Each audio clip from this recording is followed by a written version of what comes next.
Welcome to Our Energy Matters with Anthony Manna and Dena Marie. Aloha. Aloha and dobry Jenny, which is good day for Polish speakers. Dobry Jenny. Take back your power is my topic. Take back your power, rediscover your vitality. I took that right out of your book. What are we talking about when we say episode 74? Well, folks, if you're new to us, we are getting together once a week in response to Dena Marie's book, Our Energy Matters, which is also the title of the episodes, Our Energy Matters. And I'll read the whole title because Dena Marie did not want to give us one title, she gave us three. And I will tell you about that in just a little bit. But so we get together once a week on Zoom, and we talk about our responses to what it means to have our energy centered, and what it means to find our energy, rediscover our energy. And that's what I said today about rediscovering your vitality, because I think, you know, I have to keep doing that all the time, you know, especially when we start talking about these power sources called chakras, which we will get into again today. So, and I come up with a piece each time that I read. I'll start with this one right now. Today, I invite our listeners and viewers to follow me into Dena Marie's chakra-powered, crystal electrified, Reiki energized, expansive province. Wow, what a sentence. I keep navigating in her captivating book, oracularly, and that was very hard to say, titled Our Energy Matters, The Art of Crystal Reading. And see, that's what you got on the front cover, folks, are the crystals, which meant nothing to me several years ago. And I'm coming to understand so much of it. And her book, The Art of Crystal Reading, where soul searchers like me are invited. And here comes her third book title, Are Invited. Are you poised for a huge psychic promise? Are invited to learn how to manifest their heartfelt intentions. All right, Dena Marie, as a gifted celestial arts healer, please center on the empowerment you guarantee when you sanction your followers to manifest their heartfelt intentions. What do you mean by that? What do I mean? I think if your heart isn't open and it's not balanced, it's a hard thing to get things manifested here on earth. So the higher chakras are ideas, it's your imagination, creativity. And then you have the lower chakra, which is when you work well with other people and you physically show up and you make things. But the heart chakra is the altar. So I don't know where I came up with it as much as that. Okay, for instance, right now, my heart is hurting because drama's going on around me. And I feel my blood pressure going up because I'm trying to shut my heart down so I don't cry or I don't get sad. And I'm trying to just be a soldier and keep going. But all throughout the day, I'll overthink. And things will get all crazy because my heart is blocked. It's blocking, it's closing. Now, on a good day where I'm just running around doing the things I love, my heart's wide open. Animals, of course, they're so easy. My grandkids, we have a nice conversation. Then my heart opens again. And then we get synchronicity and things are magical and things manifest. But when we don't love ourselves or we're angry at other people, that what happens is we don't have the funnel to the lower chakras with all your great inspiration and ideas. So you manifest things, but they're not heartfelt. It's like the big house that you don't want to be in or all the stuff in your house. And you manifest, but it's not inspired from above. That makes so much sense. And I just think that I'm looking down at my writing here and I'm saying the recovery of self-worth, self-love, and re-enlightened self-confidence, you know, and Yep. And every time I come back to that, it's usually through a meditation. and it's just very simple, really. It's just taking the breath in and the breath out, and coming to recognize what is my intention for the day. Now that over the last year or so, that's become something new to me, to actually specify and verbalize what a heartfelt intention could be for that particular day. And it usually centers around self-love, self-worth, and self-confidence of some sort, to be at peace with oneself, even in the midst of turmoil. And again, we have the heart chakra, and here's the throat, and the solar plexus is right below, right below. So you said self-respect, self-worth, all that comes from there. So if you and I, which we're both having the same thing, like we don't want to do something, we feel obligated. That's what we feel about these certain things that are coming up. We have to use our throat chakra and our power chakra to say no. And then we open our hearts again. But it's scary because you might make someone mad. That's so true. That's right. Or you might be rejected, and that seems to be one of the biggest problems, I think, in my humanity is, the idea of if I leave that organization that I've been involved in, because I know that it's time for me to leave that organization. It's a literary arts local organization, and I worked with them, for them, etc. Now it's time for me to move on because I want to get back to my own writing and that type of thing. And I felt like, oh, I don't know if I can do this. What if I can't do, it was just like, what? Just do it. Just do it. Do the Nike thing. Just do it.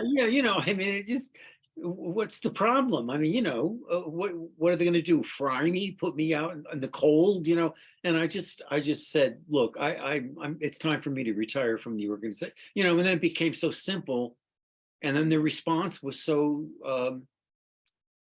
positive, that I was congratulated for what I contributed and all that other stuff. So anyway, the idea of the chakra, which we probably should mention here, is that you tell us in your book that there are 7 of these major energy centers in the human body and hundreds of minor ones. I don't want to get into the hundreds of minor ones, it's overwhelming, but the 7, I love what I've learned, and they receive, assimilate, and distribute energy throughout our energetic fields, our auras, and waken to another revelation by Dena Marie's wisdom when she says, when the chakras are balanced, you live a life of health and care.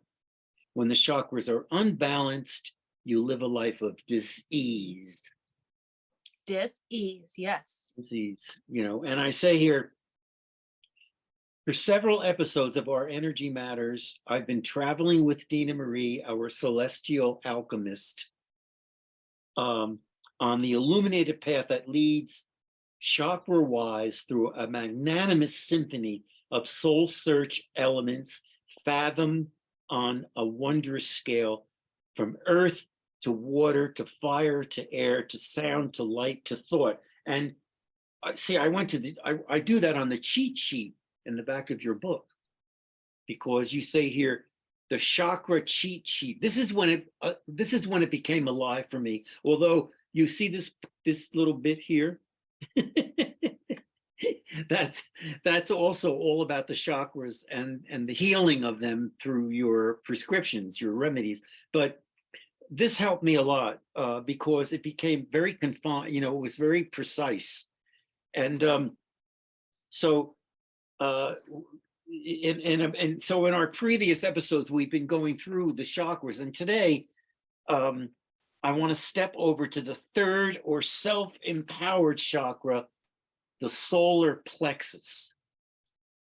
You say, quote here from your book, the lesson from the solar plexus chakra is learning to come from a place of power and strength, projecting who we truly are. I meditated on that, because I mean, it's self-understanding, it's self-worth, it's self-love, it's so much came up, when I thought about learning to come from a place of power and strength, projecting who we truly are. Talk about that a little bit, because I think it's so important for us to understand what the what's in between those words?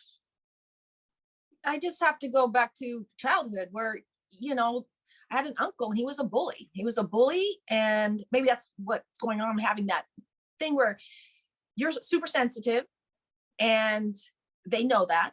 So they're going to try to make you cry.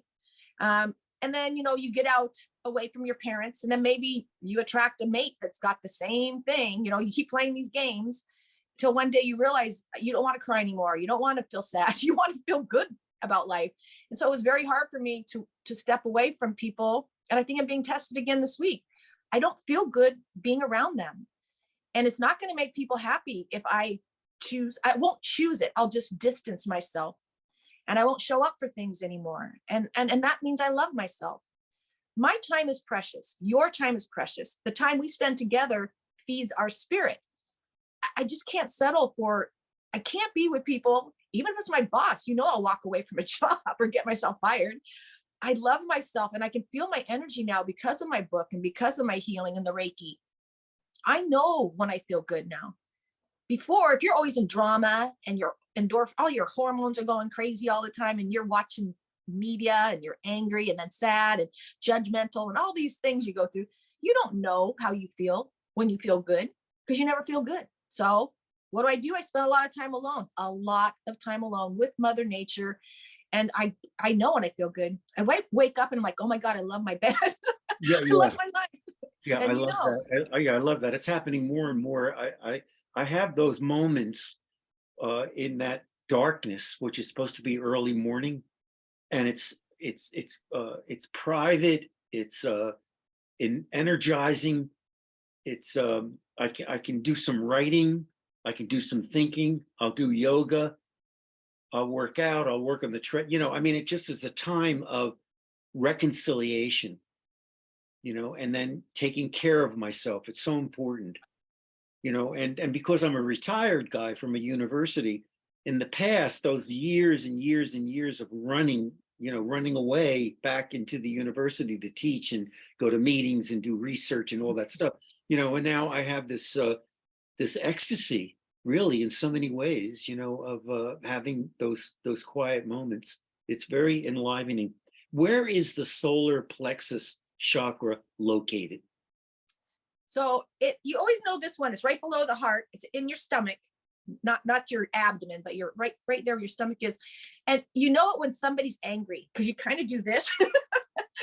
and you maybe even do that. You don't want, because they're going to yell at you. So you just feel it right here.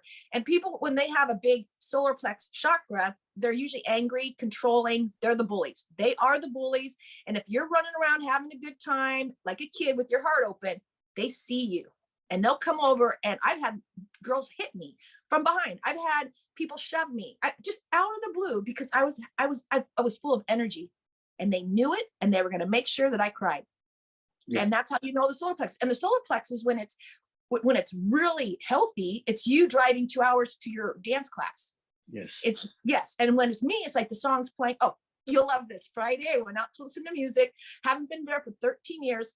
I'm sitting next to this guy and I go, I think I'm going to dance because this is the place to dance. I said, oh yeah, now it is. Watch me. Oh my God, I'm the only one dancing. Last song of the evening, my favorite band, and I'm up there dancing. That's the solar plexus when it's happy and healthy. Yeah, that's wonderful. Yes, and it's like the realization that you can be who you are, and you can act on that energy, and it's very precious. I hope I can reveal this. I like that word, to my son, my adult son. And he's in a pretty good place these days, but I would just love him to hear some of this, because I think that I know it has helped me enormously to put me on a track of self-understanding, choices for myself without necessarily being selfish. It has nothing to do with selfish, and I was reading from Pema Chodron, one of my Buddhist teachers, yesterday about positive shame and negative shame. And it made so much sense to me when she talked about positive shame as being, you come to realize where you've been in a place where you may have made a mistake, but you face it and then you carry on. rather than bearing the burden for the rest of your life about having said something stupid or having hurt someone by, your bad posture. I mean, in terms of saying something bad or whatever, and I just think that's another illumination for me to fit into all of what you're talking about. What I'd like to do now is, in the time that we have, this next minute, just to go to page. That's what I'm going here. Wah, wah, wah, wah, wah. This is page 52 and 53, and this is where you do your prescriptions, and it's the bestest place to be because it's all doable. So here we are at the solar plexus on this page, and I'm looking at some of the things you tell us to do as a way to heal, in a sense, to heal the solar plexus. Laugh, skip. Yeah, and laughing is so important, isn't it? I mean, and when we have our little conversations before we actually get together into the Zoom, we do a lot of laughing. Skip, swing, and I mean, sometimes even the laughing is to look at the absurdity of the world around us. You make me laugh like a child. So there's a whole nother way of laughing. Yeah, right. That's wonderful. Swing, cry, run, breathe, move your body forward, watch a fire and burn stuff. Take up the martial arts, Tai Chi or boxing. Take an aerobic class, lift weights. Ooh, I do that almost every day. They're wonderful. Ride a bike like a child again. Hit balls at the batting cage or golf range and think of issues that anger you and then let them go with each hit. That's so important because that's what I was telling you about before. When I turn the TV on, I'm sorry, folks, and I start hearing the politicians talk and the anger and the disappointment and it just makes me rile, and I have to do something right away. And that usually is a meditation or working with my weights or, what else I do, whatever I do to try to get myself physical back into shape away from that crying out. Really, is it's like I'm on the bridge of the bridge leading me to crying. And I'm not necessarily want to cry about politicians. I have other things I can cry about. Play a competitive sport. March in a parade, wear yellow, eat yellow foods and starches. Why yellow? It goes with the chakra. The solar plexus is like sunshine yellow. That's right. It says right here, orange. So orange. No, the solar plexus is yellow, confident, warm, empowered, energetic. The crystals are tiger's eye. That's my favorite. I have three. Okay. And what is it? Citrine? Citrine? Citrine. Okay. And see, yeah, that's nice because that's like yeah, right there. And I think that what you do here is you say place crystals on corresponding colors. And so that starts coming together in a different way, which we'll probably have to explore in other episodes. But I mean, the whole idea of how colors and crystals are related to the chakras. I mean, you do that in a very intricate way throughout your book, and it's very spiritually uplifting. And that leads me to, well, we'll continue next time. I think we have a few more things to say about the chakras, but and then I think maybe we'll move on to crystals because I think that's also so empowering.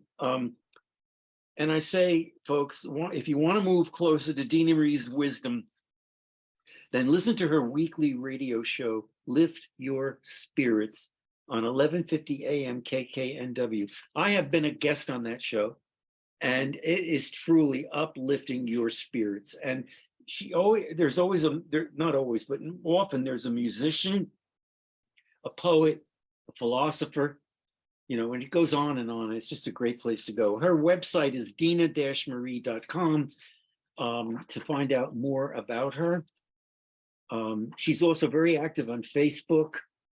And what I love about the Facebook is that she lives on an island on the West Coast, and she loves taking photographs of the splendor that she lives in, startling photographs of the island, and a lot of other things on her Facebook page. My website for an interview with Dena Marie is anthonymannabooks.com.